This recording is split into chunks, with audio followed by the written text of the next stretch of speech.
Lesson 14, sensory details. This lesson is pretty straightforward and should not take you too much time to complete.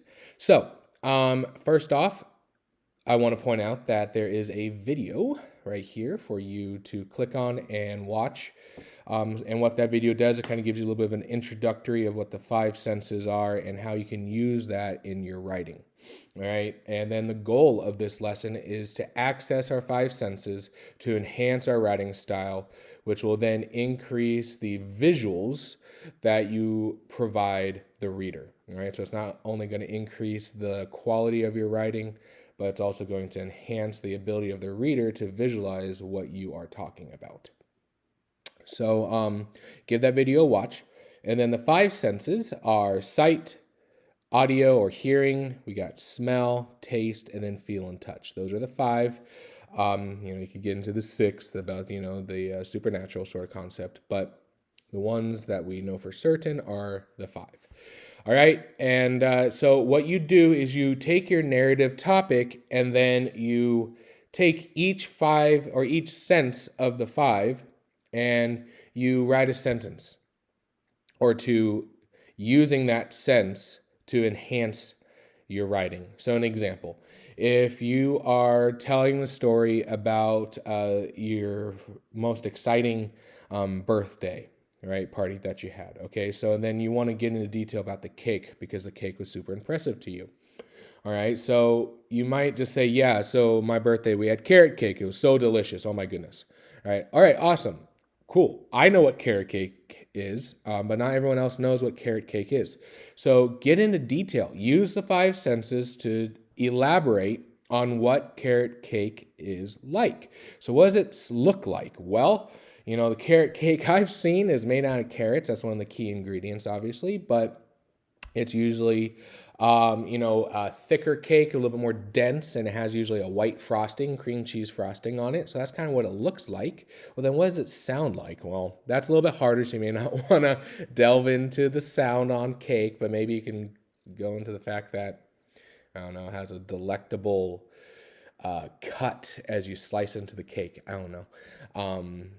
Then you can get into the smell. Well, obviously the cake is very sweet smelling. It has, usually like a pineapple sense to it as well, scent. And then what does it taste like? What does it feel, touch like, right? So, it tastes sweet, it's very creamy, but also kind of crumbly, and but it tends to be a little more moist as well. And then what does it feel, touch like? You can kind of get into that as well in terms of the feel and touch. So, but what that does is that separates like carrot cake versus chocolate cake, right? Chocolate cake is a little bit more spongy, airy, right? Depending on the type that you've had. The frosting is not a cream cheese frosting typically, right? And depending on the type of chocolate cake there is, there's fudge chocolate cake, there's German chocolate cake, there's marble cake, there's vanilla cake, right? So we take for granted as writers sometimes that people know what these things look like and taste like and smell like, right? But they may not. So what you do is you take your perspective and then you explain those items using those sensory details, all right? Or maybe your story is about the time that you went to New York and, you visited Broadway, you went to a Broadway play, you saw Times Square, you had New York pizza, awesome. So what does that place sound like? What does New York sound like? Get into detail with that because New York sound is insane. It's so busy in terms of auditory that it can be very overwhelming. So delve into detail on that. So each sense that you do doesn't necessarily have to be about the same topic. So all of these don't have to be about carrot cake, right? Maybe you want to just talk about carrot cake using the taste sense. And then maybe you get into sight with a game that you played. And then maybe you got to feel and touch, use that sense for the times that you opened up the presents, right?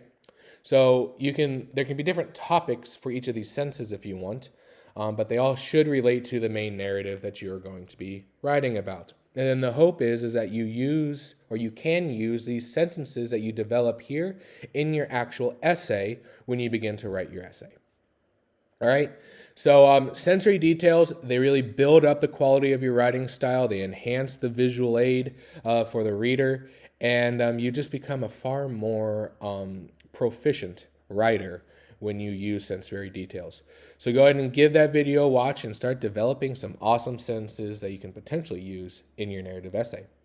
So with that, that's all lesson 14 is, and it shouldn't take you too long. So I wish you guys luck, and I'll talk to you later.